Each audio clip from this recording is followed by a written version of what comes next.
Pendant 3 jours, Dieu a visité son peuple. Durante 3 dias, Deus visitou o seu povo. Dieu a visité son peuple. Deus visitou o seu povo.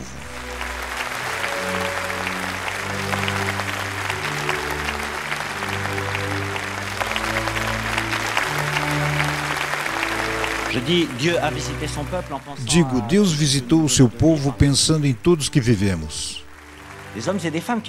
Homens e mulheres que nunca se encontraram, se viram. Que mistério existe no verbo ver? Pois uma pessoa já é todo um mistério. Não somente se viram, mas elas se aproximaram, se falaram, se escutaram.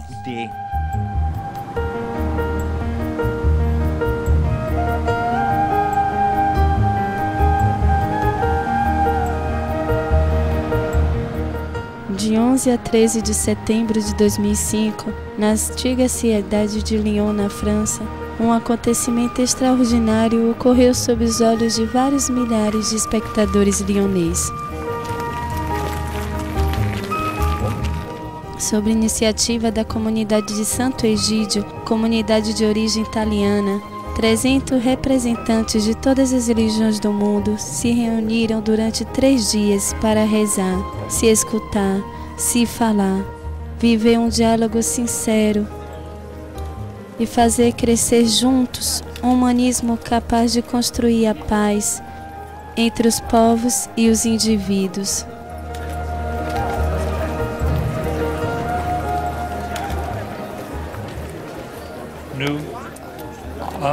Nós, homens e mulheres de diferentes religiões, somos convictos que, sem a paz, nosso mundo torna-se desumano.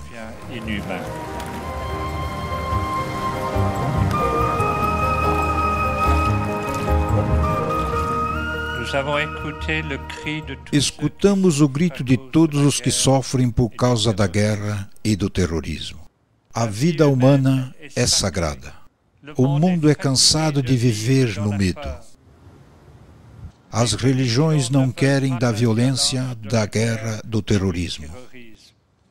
O dizemos com força a todos os homens. Por isso, nós rezamos em Lyon.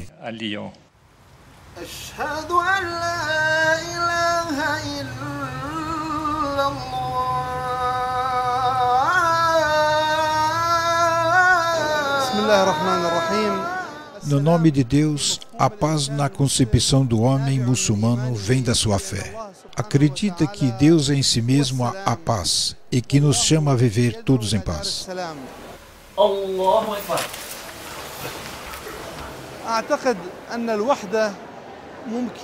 Penso que a unidade pode se realizar entre as religiões e essas religiões voltam à sua nascente. Isso é o sentido do Islã. O Islã que pede a fraternidade e de se colocar entre as mãos de Deus.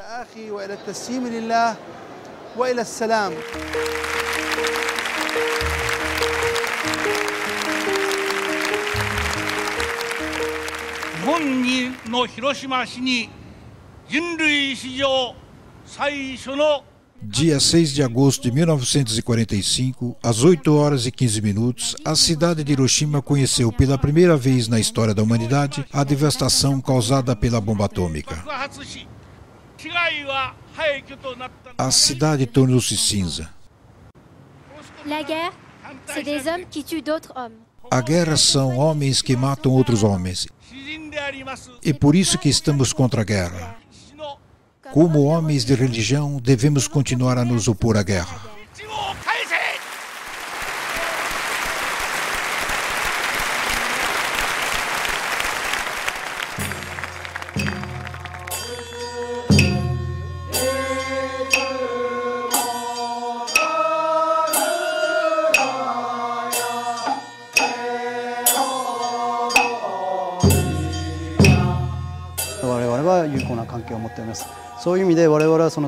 Queremos, de mão dadas com todas as religiões, fazer que a paz venha no mundo, que o paraíso se estabeleça sobre a terra no nosso mundo. É isso nossa última meta.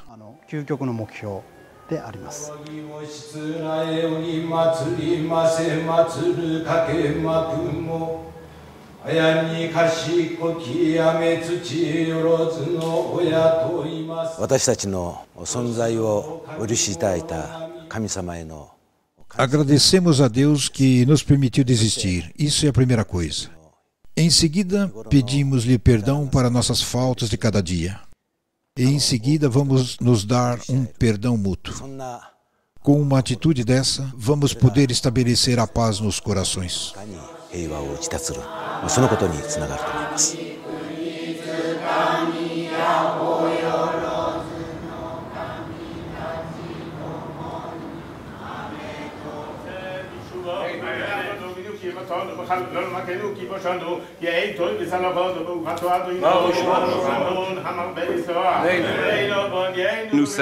Sabemos que Deus deu ao mundo uma ferramenta que é magnífica: a paz. Se não temos a paz, não temos nada. Assim, é bom de lembrar essa oração na qual desejamos que Deus estenda o reino da paz sobre todos os homens.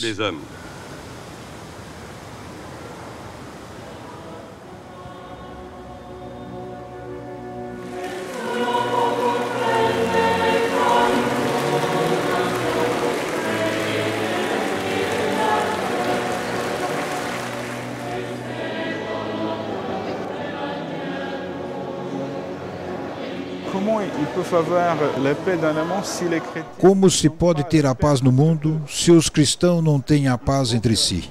É preciso que nós, como filhos de Deus, conseguimos realizar a paz entre nós. É preciso se reconciliar. Aqui está a grande responsabilidade dos cristãos para a paz no mundo.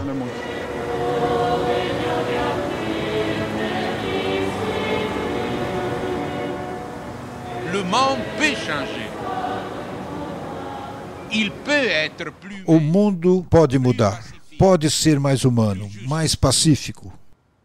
Não somos resignados porque a fé ilumina nossa esperança, sustenta nossa fraqueza, exalta nosso coração. O mundo precisa de corações habitados pela fé. Um mundo mais humano não é um mundo sem espiritualidade, sem fé.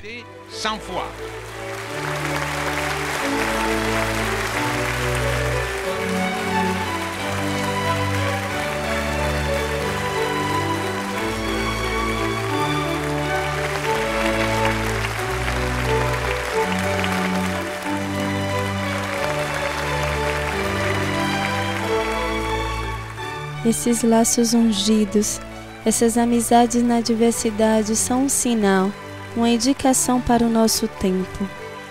Para nós que pertencemos à rede de oração Net for God, nós que trabalhamos para a unidade dos cristãos e a paz no mundo, só podemos estar atentos à mensagem que deixa esse acontecimento extraordinário.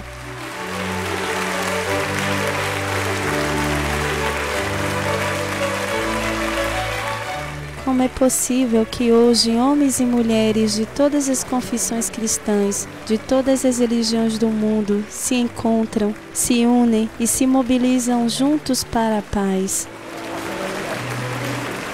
Qual é o segredo desse chamado? Qual é a fonte da vocação da comunidade de Santo Egídio, organizadora desse grande encontro? Andrea Riccardi, fundador e responsável da comunidade, vai nos contar.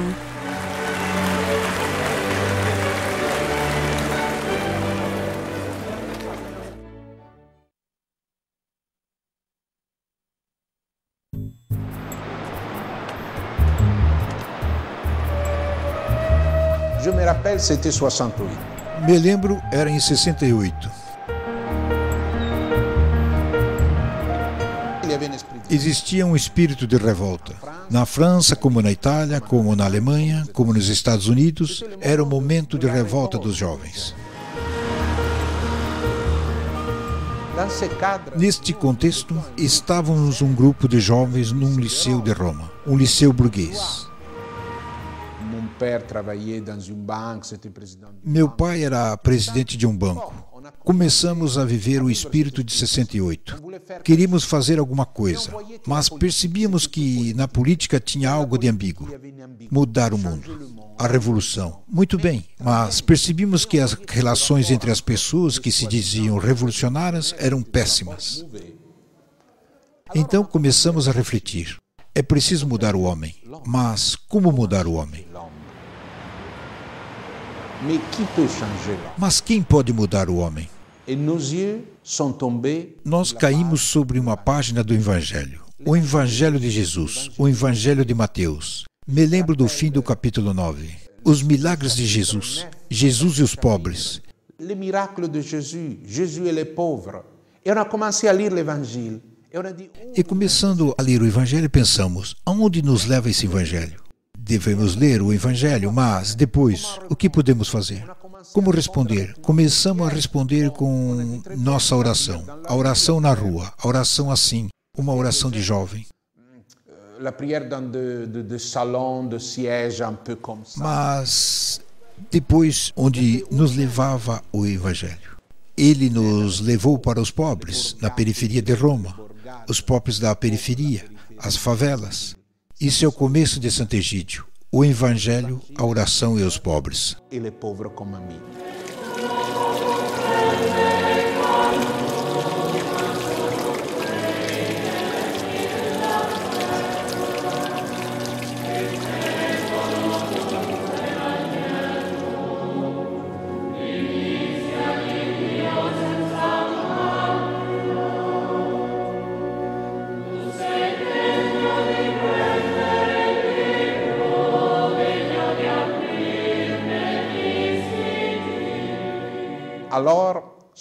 Em 68, Roma era um pouco uma cidade do terceiro mundo. Encontramos famílias pobres, começamos a alfabetização. E após a descoberta dos pobres de Roma, os mendigos, os velhos, os drogados, descobrimos os pobres do mundo.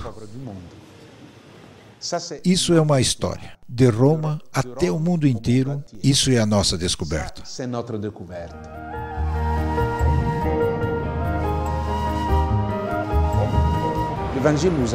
O Evangelho nos salvou da ideologia, da cadeia da ideologia, e nos deu o gosto da prioridade do homem e da mulher, do pobre, sobretudo. Para viver Santo Egídio não é difícil. É preciso ser irmãos e irmãs, é preciso amar os pobres e rezar.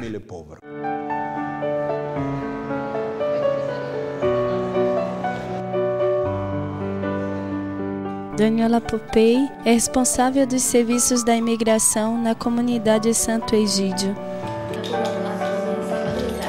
Cada terça à tarde, ela vem aqui neste lugar para ajudar as pessoas com dificuldade que acabam de chegar, os imigrados.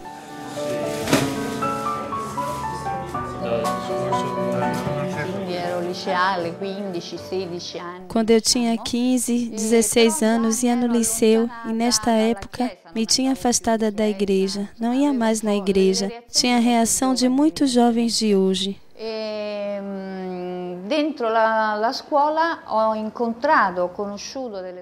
E na escola encontrei pessoas da comunidade de Santo Egídio que me falaram dos bairros pobres que tinha na cidade, ao lado da minha casa. Pessoas mais pobres que eu. Esses bairros para as mulheres não eram verdadeiramente recomendáveis, pois eram impopulares e difíceis. Fui lá mesmo assim e fiquei comovida, sobretudo pela relação com as crianças mais pobres do que eu, crianças italianas na época. Então, comecei a ajudar os mais pobres e assim conheci aos poucos o Evangelho de uma outra maneira. No decorrer do tempo, entendi que o Evangelho me convidava a servir os pobres, que era uma maneira de servir Jesus através dos pobres. Jesus nei poveri. Va bene, facciamo così, allora un pochino di tempo ce l'abbiamo, appena io ho qualche notizia, diciamo così, tanto tu ritorni. A coisa essencial é de ficar ligado ao Evangelho e à oração. Se não existe o amor do Evangelho, o amor da oração, é difícil de aguentar muitos anos. Jesus diz, Na medida onde você fez algo para o menor dos meus irmãos, é para mim que você o fez. Quando leio essa parábola do Evangelho de Mateus, capítulo 25, penso que para nós cristãos tem uma enorme experiência. Os pobres podem se tornar nossos mestres. Quando você tem a luz da palavra de Deus, na mão não evite nunca os pobres. Os pobres serão nossos mestres. Penso que verdadeiramente os pobres são um sacramento. Jesus está dentro dos pobres. Jesus é dans les pauvres.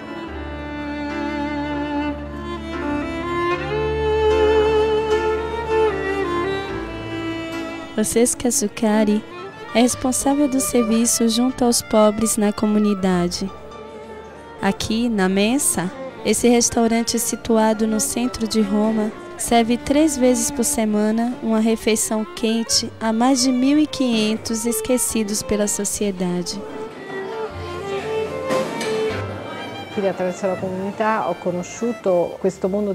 Através da comunidade, conheci o mundo dos pobres e, sobretudo, o que o Evangelho tem a dizer desse mundo. Qual é a boa nova para essas pessoas castigadas? Aqui o restaurante existe faz 15 anos e a porta está aberta para todos. Nosso desejo é que aquele que vem aqui se sinta em casa.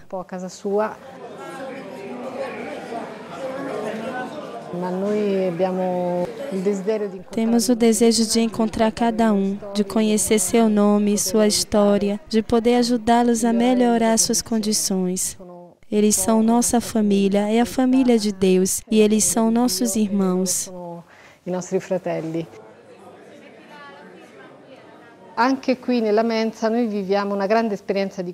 A Mensa é uma experiência com pessoas muito diferentes. Tem italianos que vêm aqui, jovens e pessoas de idade, pessoas com histórias difíceis. Temos também muitos estrangeiros, mais de 100 nacionalidades, e também pessoas de diferentes religiões, cristãos, de diferentes igrejas. Isso mostra que é possível viver com diversas nacionalidades, quando nos une o desejo de falar, de se conhecer e de se respeitar. Isso é o diálogo de base, um diálogo interreligioso, um diálogo ecumênico entre pobres que vivem situações difíceis. Tra persone povere che vivono una situazione difficile. A Natale questa immagine quotidiana. No Natal, essa imagem diária da amizade transforma-se numa linda festa. Fazemos uma refeição aqui na Mensa, mas também na igreja de Santa Maria, em Trastevere, onde a comunidade de Santo Egídio reza em Roma. O que é importante é de fazer as coisas juntos. É preciso saber que cada pequeno gesto, se é feito com amor, é grande. É um tesouro que se multiplica porque é o amor de Deus.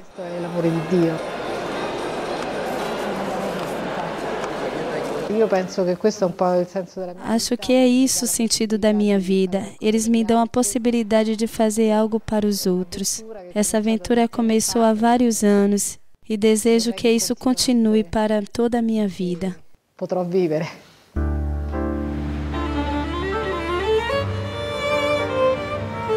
Nous partons de pauvres. Nosso ponto de partida são os pobres. Nosso trabalho para a paz é um trabalho que partiu dos pobres, da pobreza que vem com a guerra. A guerra é a mãe da pobreza.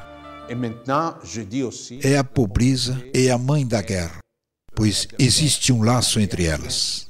Então, nosso problema é a paz em todos os lugares. É a paz, sobretudo, nas situações de guerra e de pobreza.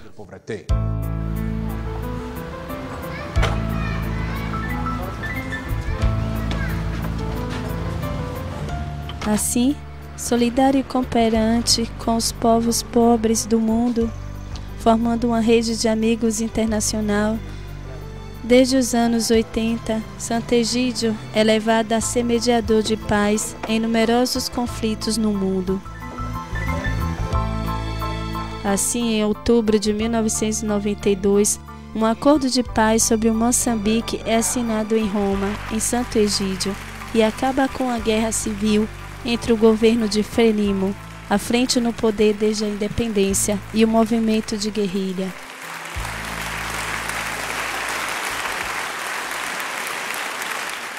Esse conflito velho de 16 anos provocou milhares de mortes, mais de 1 milhão de refugiados no estrangeiro e 4 milhões de pessoas espalhadas no interior do país, sem contar a ruína da infraestrutura e da economia.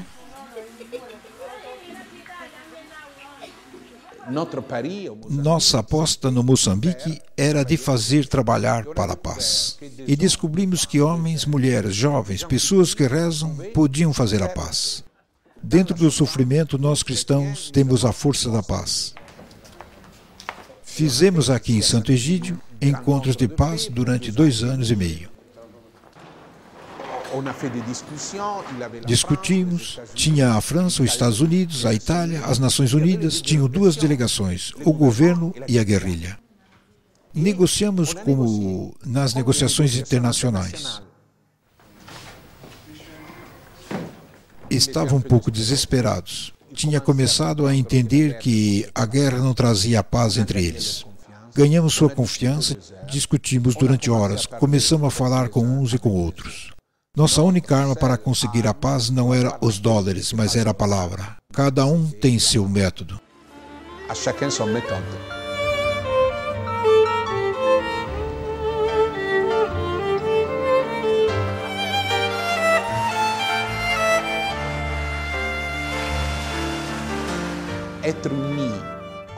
Ser unidos como cristãos para a paz é muito importante.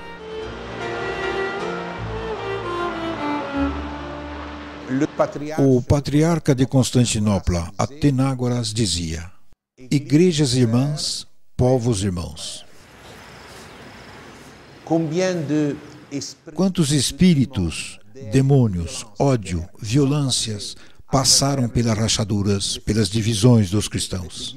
Ser unidos e rezar pela paz, isso é muito, pois nossa força de cristão é também de dizer que podemos acreditar na paz mesmo em tempo de guerra. Quando uma comunidade celebra uma Eucaristia durante a guerra, isso é já a vitória da paz. E quando rezamos para a paz, acreditamos na paz. Eu estou me fazendo um pouco de publicidade. Escrevi um pequeno livro que se chama A Paz Preventiva. Quer dizer, os irmãos têm a paz antes da guerra, durante a guerra e após a guerra. Avant la guerre, dans la guerre et après la guerre.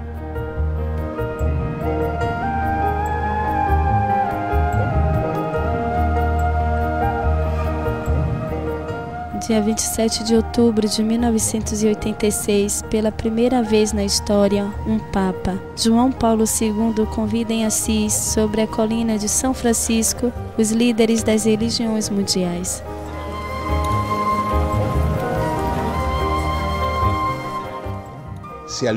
A ideia vem dele. É verdadeiramente uma ideia muito pessoal. O cardeal Echegaray teve um papel na organização de Assis.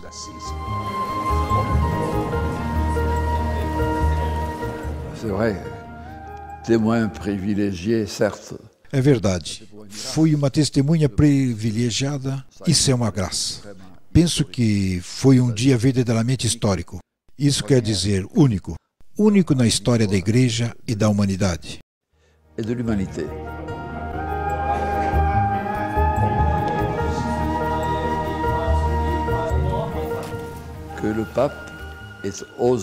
O Papa João Paulo II teve a coragem de convidar como um irmão no meio dos irmãos, nada mais. Não como um Papa. E todo o seu comportamento em Assis mostrou que ele não estava acima, mas no meio dos outros líderes de religiões.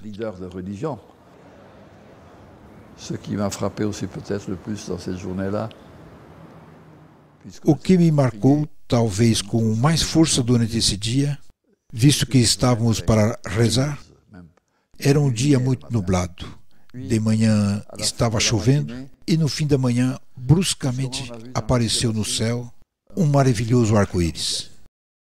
E esse arco-íris lembrou a todos os que estavam lá o primeiro arco-íris, esse do qual se fala na Bíblia, esse que apareceu na Arca de Noé. Sur l'arche de Noé. Et alors tous là, nous nous sommes sentis vraiment. E então, todos sentimos-nos verdadeiramente descendentes de Noé. Quer dizer, todos descendentes dos que com Deus tinham estabelecido uma aliança. E lá, católico ou não, cristão ou não, vindos de todos os horizontes da humanidade, do mundo inteiro, sentimos-nos verdadeiramente da mesma família, a família do mesmo Deus. Nous sommes sentis vraiment de la même famille, la famille du même Dieu.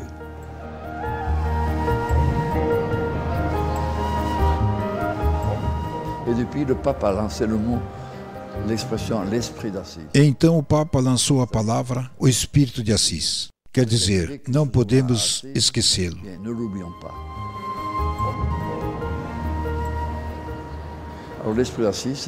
Então o Espírito de Assis consiste simplesmente em não esquecer que sem a oração nunca se conseguirá paz. Além disso, o Espírito de Assis tem a palavra. Assis também não tem simplesmente o Espírito de Deus. Tem o Poverello, tem Francisco e sua irmã Clara. O Espírito de Assis consiste em mostrar que se trata de viver no fundo como Francisco de Assis viveu o Evangelho, de um modo radical, o mais simples e o mais profundo possível. La plus simple et la plus profonde possible.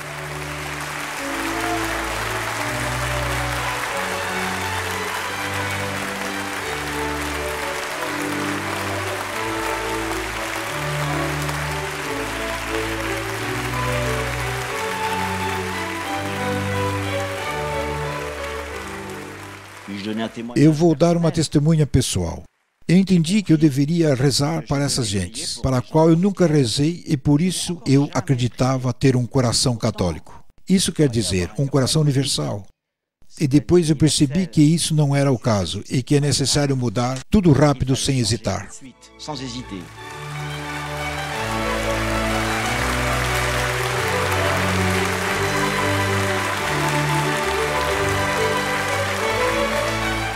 Para esse mês, nós propomos de rezar para a comunidade Santo Egídio.